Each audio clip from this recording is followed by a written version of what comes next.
evening. It's Saturday the 13th of January. It's just past 6 o'clock and welcome to Wyke Regis TV News. And in the news this week, have you ever thought of becoming a local councillor? All 82 councillor seats for Dorset Council are up for election in May this year. Dorset Council tell us that local councillors play a vital role in shaping local services and make a huge difference to the quality of life of local people and how local issues are dealt with.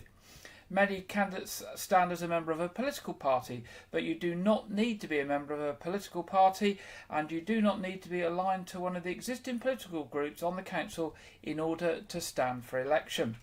A briefing for candidates and agents or anyone interested for the election on the 2nd of May will be held at 9:30 a.m. on Friday the 19th of January, that's this coming Friday, and repeated at 5:30 p.m.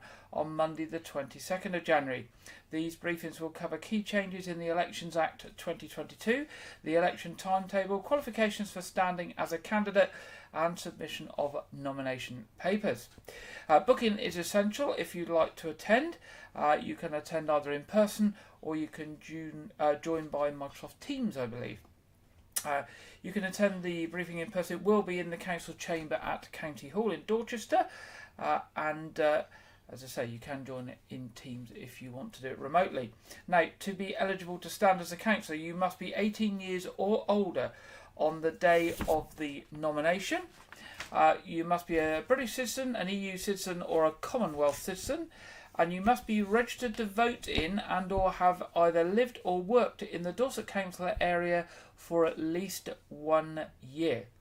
Now, if you've got any questions or you'd like to book a place on those briefings, contact the elections team at elections@dorsetcouncil.gov.uk. That's elections@dorsetcouncil.gov.uk, or give them a call on 01305 838 299. That's 01305 838 299.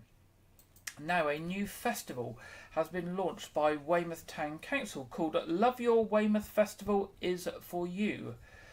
Love Your Weymouth Festival is for you. That's what it seems to be called. Weymouth Town Council has announced that this new event for 2024 will bring people together to look at what can be done to tackle the effects of climate change in Weymouth.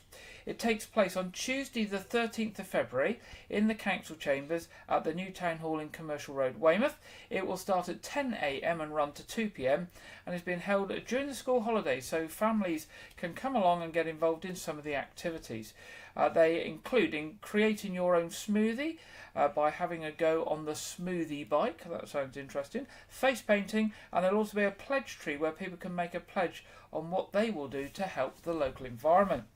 The festival aims to be inspired, learn, network and discover how we can all create positive and social environmental change by consuming products and services differently. You can learn from leading experts about recycling, composting, climate change, wildflowers, biodiversity and more. There will also be tips and talks from the Repair Cafe, Biodiversity, Dorset Wildlife Trust, Greenpeace and Ants on a Rock, who will be talking about invertebrates and how to look after them in your garden and open spaces. Everyone who attends will be given the option to enter a prize draw with the chance to win some amazing prizes, including a family ticket for a Jurassic cruise, 5 free family swim vouchers for everyone active, a remote control power multi-socket device from Ridgeway Energy and many, many more.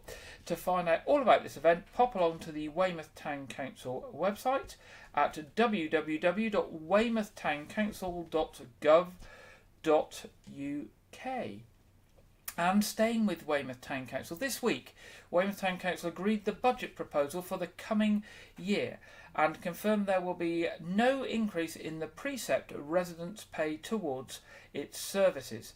Councillors debated a 0% change in the precept for 2024-25 at the full council meeting this week. It means that Weymouth Town Council will be charging exactly the same amount per household via the council tax bill as it did last year. So from April, the average Band D property will continue to pay £15.14 a month for services from Weymouth Town Council. The precept refers to the Weymouth Town Council share of the council tax paid by residents and is used to maintain local services including public toilets, parks, gardens, open spaces, events, cemeteries, allotments and the beach. The council also gives grants to local groups and supports community and safety initiatives across the town. The budget proposals were also approved, which will see the Town Council spend just under £4.3 million on its work for Weymouth over the coming year. The budgets are financed through a combination of the council tax precept, income generation, service fees and charges. There we go. Dorset Police's Christmas Drink and Drug Drive campaign, which targeted people who drive while under the influence of alcohol or drugs, proved successful this year.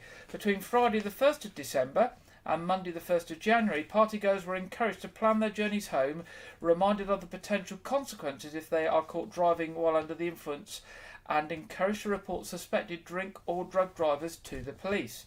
During the campaign, Dorset Police arrested 113 people in connection with 127 suspected drink and drug driving offences during December, and some drivers were arrested on suspicion of both drink and drug related offences. Excuse me. Of the 113 arrests, 71 people were arrested on suspicion of drink driving, 53 people on suspicion of drug driving, and 3 further arrests were made for failing to provide a sample for analysis. The number of arrests made during the campaign has increased when compared to the same campaign period last year, when 85 arrests were made. Inspector Craig Tatton of the Roads Policing Team said, "While it's disappointing to see an increase in the number of suspected drink and drug driving offences, I'm pleased that our increased efforts to tackle those drivers has resulted in so many arrests and potential convictions." Drink and drug driving is one of the main causes of deaths and serious injuries on the roads in Dorset, and the pain this causes to victims' families is devastating but entirely preventable.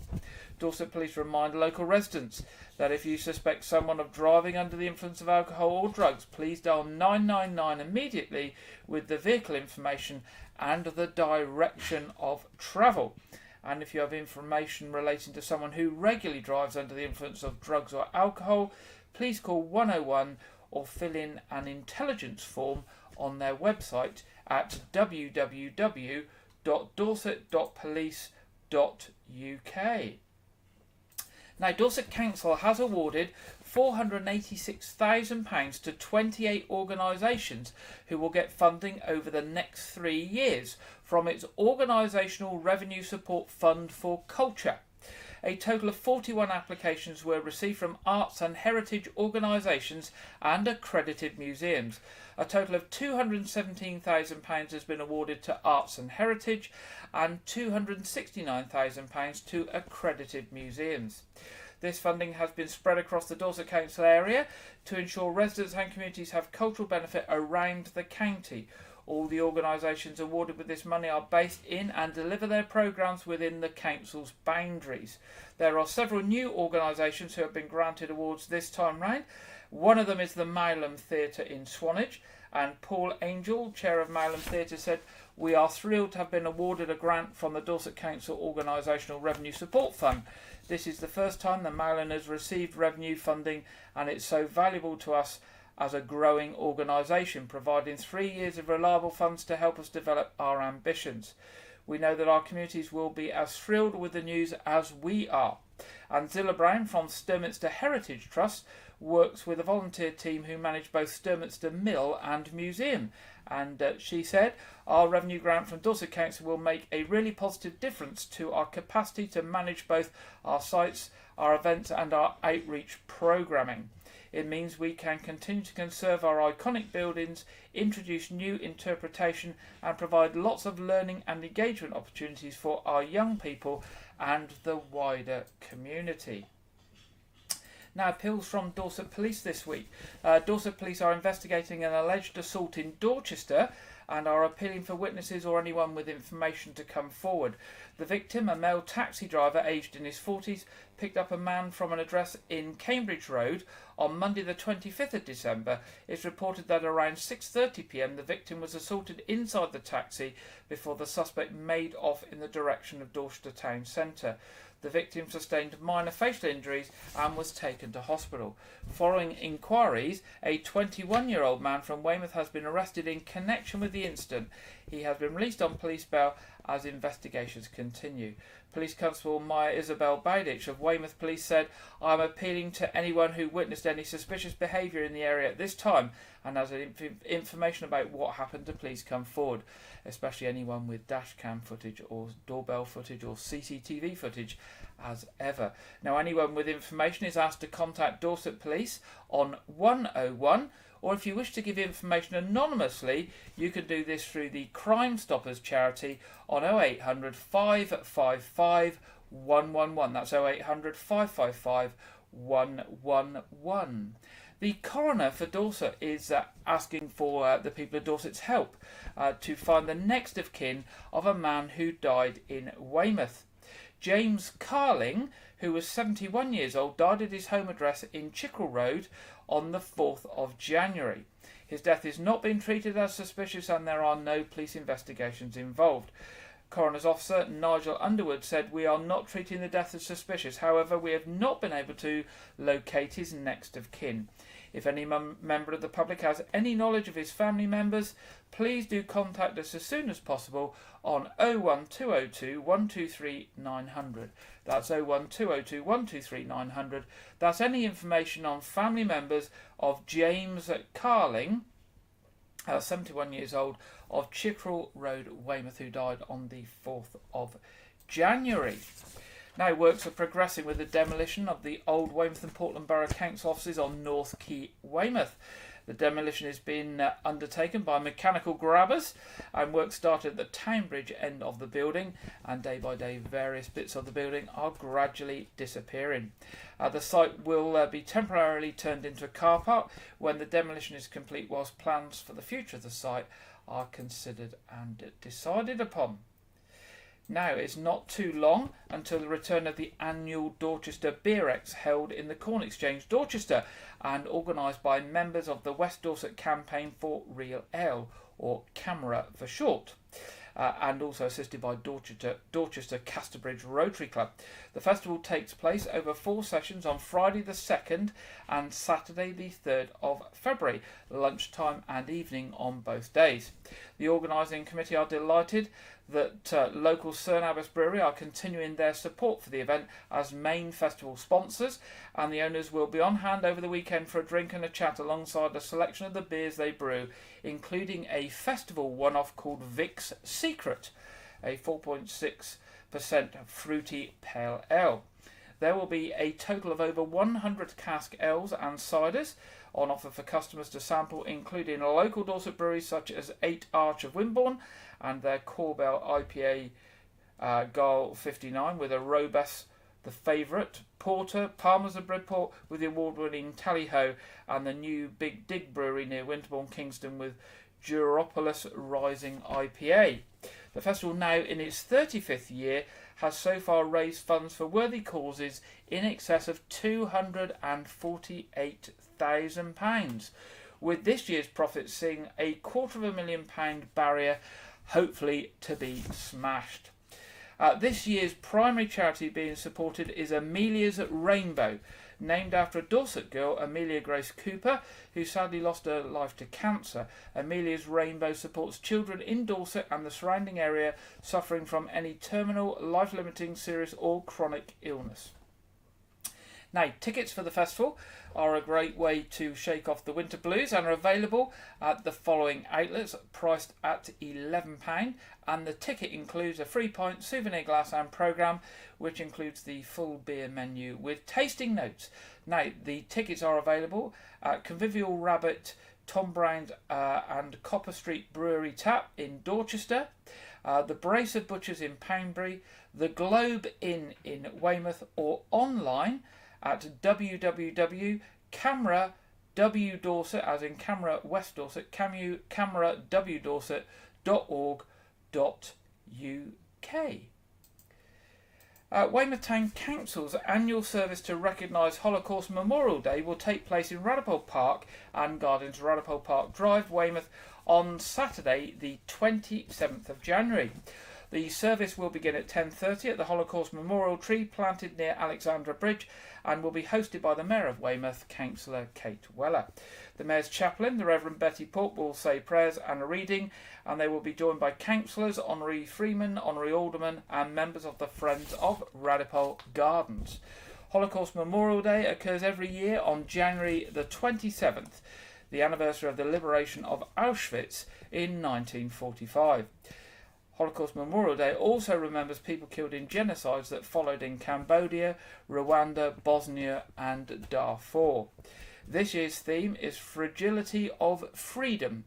The theme aims to highlight that many people in Western democracies take freedoms for granted and encourages people to reflect on how these freedoms need to be valued and how many people around the world face restrictions to their freedoms to live, worship, work and love freely. There is more information on Holocaust Memorial Day on the national website at www.hmd.org.uk.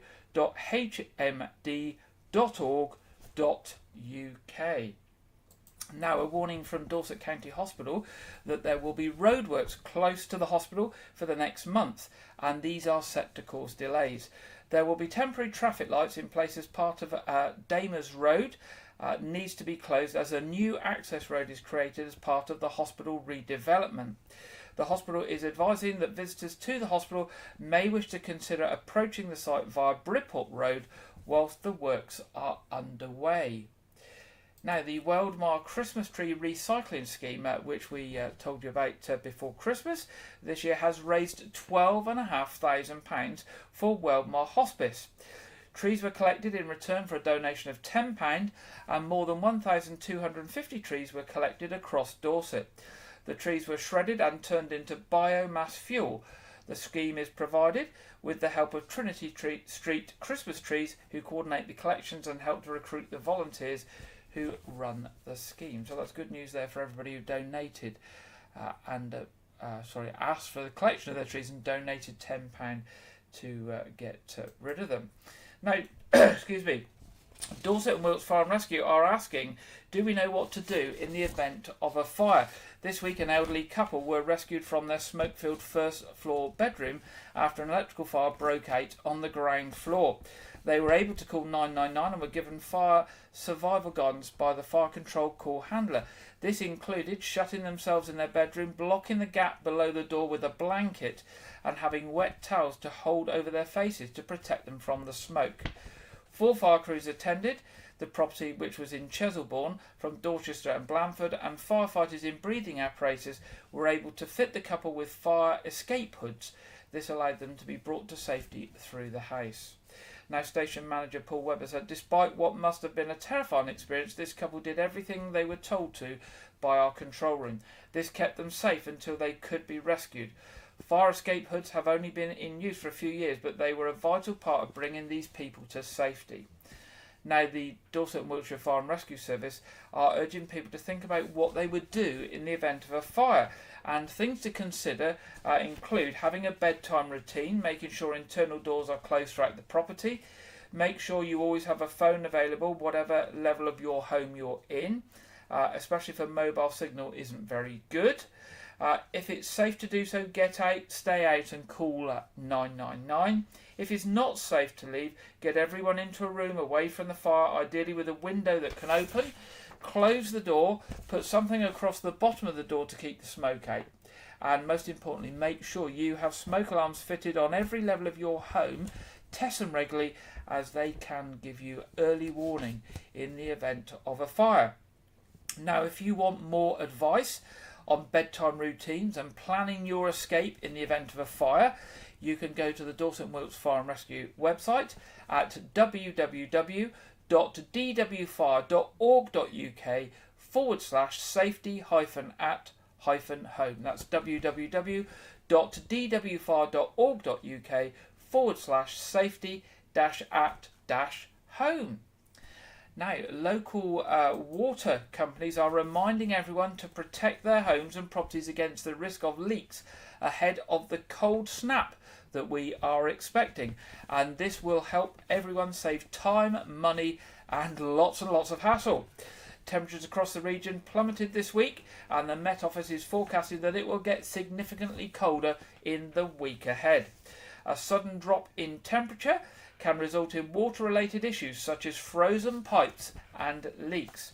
Water expands by nearly 10% as it freezes and turns into ice, which stops the flow of water through pipes. This can cause even new pipes to split, often resulting in leaks and bursts causing flooding and damage. According to the Association of British Insurers, a burst pipe on average will cost £8,800 to fix and remedy the damage. Now, some great tips to help you get ready for the winter is wrap your pipes up and your water tanks up with lagging, especially those in unheated areas such as loft garages or gardens. Fix dripping taps. Even a small trickle can result in a frozen pipe. Find your inside stop tap, usually under the kitchen sink or where your pipe enters the property, and make sure you are able to turn it off. Leave the heating on low even if you are away or you go out. Check your central heating boiler has been serviced. Keep the contact details of a local reputable plumber to hand. Now, that's how to prevent your pipes freezing. If your pipes do freeze, if you don't have any water, check with neighbours if they still have water. Your pipes may be frozen. Check pipes for signs of a split. A leak or burst will not occur until the water has thawed. Turn off the supply using the internal stop tap. If the central heating and other water heating appliances are already on, keep them on. However, if they are currently turned off, do not be tempted to switch them on to thaw out the frozen pipes, as this could cause further damage. Drain the cold water system only by flushing the toilet and opening the cold taps over sinks and baths. If you don't find any damage, turn on all the taps and thaw the frozen pipes using a warm towel or hot water bottle wrapped in a towel. When the pipes have thawed and you're sure no damage or leak has occurred, turn off the taps and slowly switch the supply back on, and then recheck your pipes when they're under pressure to check they aren't leaking. Good advice there from the water companies. And finally, in the headlines tonight, nominations are now open for the Mayor's Community Awards of 2024. The Mayor of Weymouth, Councillor Kate Weller, is looking for unsung heroes to be nominated for a community award. If you know someone who goes the extra mile to help others in your community, you can nominate them today to be considered for an award from the Mayor. All you need to do is get in touch with your local councillor by the closing date, which is Friday the 2nd of February, and tell them who you would like to be nominated. They will do the rest for you. You can visit the council website to find contact details for your councillor and get nominating those people from within the community who are your local unsung heroes today. The recipients will be announced at a meeting of the Weymouth Town Council's full council on Wednesday the 20th of March. Councillor Kate Weller, who's the Mayor of Weymouth, said, "Since becoming Mayor last May, I have met many different people from all parts of Weymouth who are doing work tirelessly for their communities. And so I would like to recognise some of these people with a Mayor's Community Award. Please get your nominations in by the closing date of the 2nd of February. Good luck to everyone." And that's the end of the headlines tonight. It's now time in the programme where we go over to regular contributor Andrew Wright for this week's film review and preview. Welcome to White Regis TV film review and preview. I'm Andrew Wright. This week, the 6th instalment in the Exorcist franchise, The Exorcist Believer, was released on home video. The film is a direct sequel to the 1973 cinematic favourite and revolves around a widowed photographer who is forced to confront a demon that has possessed his daughter and her best friend. The film stars Leslie Odom Jr., best known for his Oscar-nominated role in the film One Night in Miami, alongside Ellen Burstyn, who reprises her role from the 1973 Exorcist film. The film also comes from the same production team as the Halloween sequel trilogy. Now, this was my first time watching the film, and I had a lot riding on it, as I didn't enjoy the 1973 film. But I enjoyed this film so much more.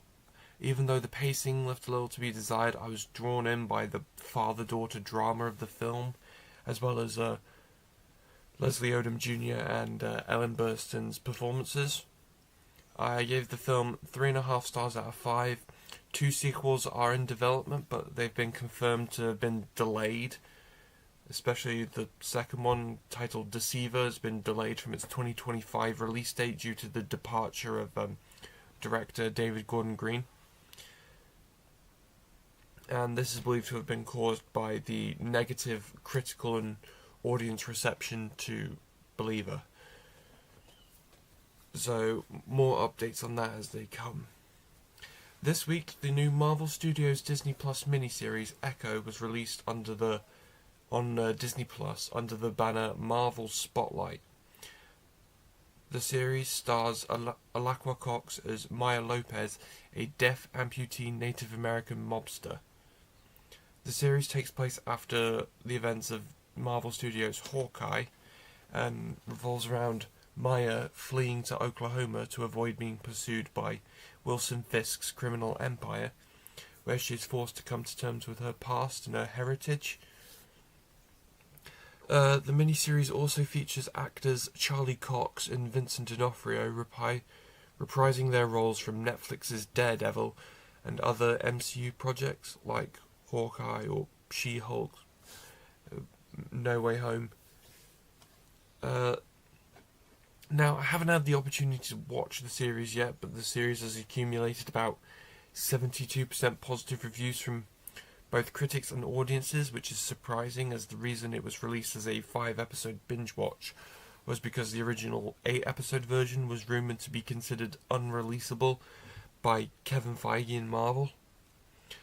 All 5 episodes are now streaming on Disney Plus, and the show will lead into Marvel Studios' Daredevil Born Again, also starring Charlie Cox and Vincent D'Onofrio. Last Sunday, the 81st Golden Globes was hosted, celebrating the best in film and TV from 2023. Christopher Nolan's latest masterpiece, Oppenheimer, won Best Film Drama, whilst Emma Stone's new film, Poor Things, won Best Film Musical or Comedy. On the TV side, Brian Cox's HBO series Succession won Best Drama Series. Jeremy Allen White's Disney Plus series The Bear won Best Musical or Comedy Series, and American-Korean Netflix miniseries Beef, starring Steven Yeun, won Best Miniseries or Television Movie. Barbie won the award for cinematic and box office achievement. The awards are usually a precursor to show how the Academy Awards will play out in March. However, I'm usually more apprehensive about the awards ceremonies like the Oscars, because I feel that the films that are nominated and win don't reflect the film-watching tastes of the average viewer. For the full results of this year's Golden Globes, it's probably best to check it out on Wikipedia, as it's been a week since the awards, so it won't be featured on any news sites. That's all I have for this week, but be sure to check back next week where I will bring you the latest film news. Now back to Gary in the studio.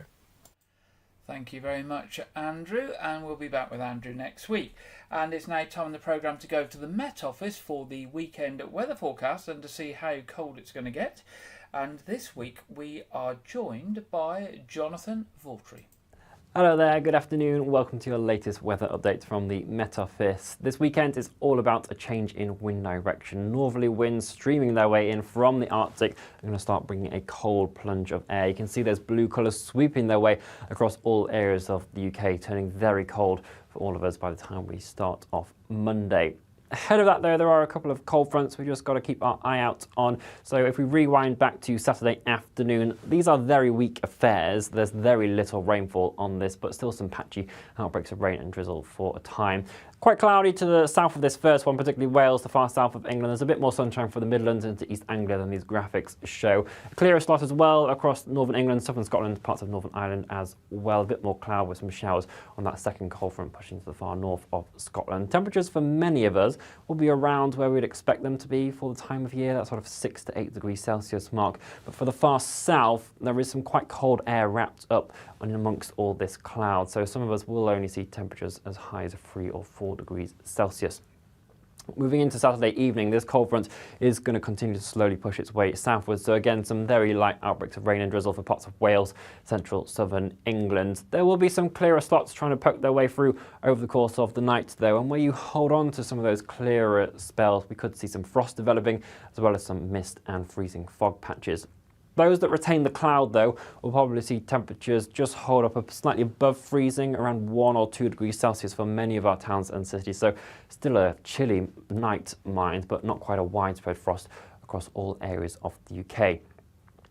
Into Sunday, there will still be a reasonable amount of cloud for Wales, central southern areas of England, so make the most of any of those sunnier breaks you do get around at times, and again, can't rule out the odd spot of light rain on drizzle. For the northern half of the UK, there's some slightly more prolonged sunshine developing. The showers, though, in the far north of Scotland are going to start falling as snow. Even to lower levels, we could see a few centimetres of snow beginning to accumulate, particularly where those showers are a bit more frequent and form into slightly longer bands as well.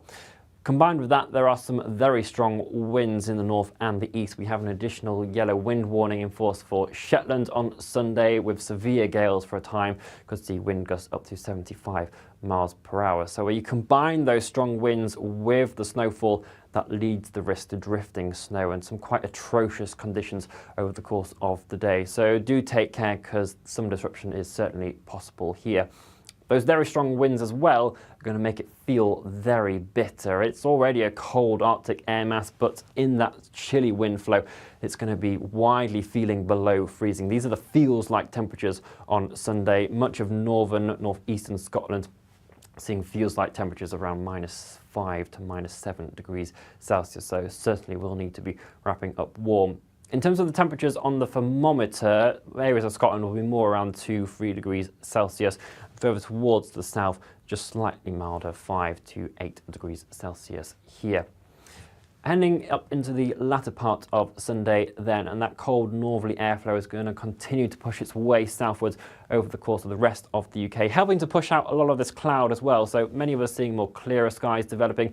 Underneath those clear skies, there are much more widespread frost developing into the overnight period, and some scraping of cars will be needed on Monday morning. So you can see that cold air is very much in place as we start off the new working week. We do just need to watch out for these smaller scale features, one that could push across Northern Ireland into southern Scotland, northern England on Tuesday, and a second frontal system trying to push its way into the far south of England on Wednesday as well. It's how those smaller scale features interact with the cold air that brings, again, the chance of some snow around at times for these regions. So whilst there's still some uncertainty on this, we could see a few flurries around at times over the course of that middle part of the week. We will, of course, keep you up to date on all of that, so make sure you are subscribed to the YouTube channel, and we'll give you all the latest, and our warnings will be updated as and when we have all the details for you. Otherwise, we'll see you again here very soon. Bye-bye. Thank you very much there, Jonathan. And as Jonathan said, Wednesday is or middle of the week is the time to watch out with that front coming up from the south and hitting the cold air to see if we get some flurries of snow. Here is our local forecast for the week ahead. As you can see, it's much cooler and drier with some sunny spells. So cold and fresh for the week ahead. So do dress up warm if you're going out. Put that warm coat on and the gloves and the hat on. Keep your head warm and all will be well. Moving to our What's On. Coming up at Weymouth Pavilion, we've got 19th of January Queen Rhapsody, 20th of January Rolling Stone Story, 21st of January Spirit of the Dance, and 26th of January Thank You for the Music and ABBA Tribute. As ever, more details of those and other programmes on at the Pavilion on weymouthpavilion.com, that's weymouthpavilion.com, or on the box office line 01305 783 225, that's 01305 783 225. Nothing much coming up at the Knowth Fort, that still remains closed until February sometime, but do pop along to their website to see what they've got coming up at www.knowthfort.org.uk. Arts Reach, local programmes from Arts Reach. Friday the 19th of January, Fragments Project Dance Company at Buckland Newton Village Hall. Sunday the 21st of January, Wild Visions Untamed Myth, which is a storytelling presentation at Cerne Abbas Village Hall, and Friday the 26th of January, an evening of very old radio at West Stafford Village Hall. This is with Paul Carenza, who's the award-winning writer of Miranda and Not Going Out, where he's looking at the history of the BBC and reenacting things like the first radio broadcast, etc. Looks to be very, very good evening there. More information on those are on the Arts Reach website at www.artsreach.co.uk. Church services in White Regis tomorrow, 8 o'clock communion at All Saints Church, 9:30 communion at All Saints Church, and 11 o'clock at St Edmund's Church, Weymouth. And of course, our other programme tonight in 55 minutes is our quiz at 7:30 tonight. All are welcome. It's free. It's community focused and acceptable for all the family. If you like to join us, you will be very, very welcome. Doesn't matter if you're good at quizzes or not. Nobody really matters. And other than that, that brings us to the end of this week's programme. And just to remind you, if you've got any news stories or events for us, drop us a line at news@whiteregis.tv, news@whiteregis.tv. We would love to hear from you. Other than that, I will say good night, stay warm, and I look forward to being with you again 6 o'clock next Saturday evening. Good night.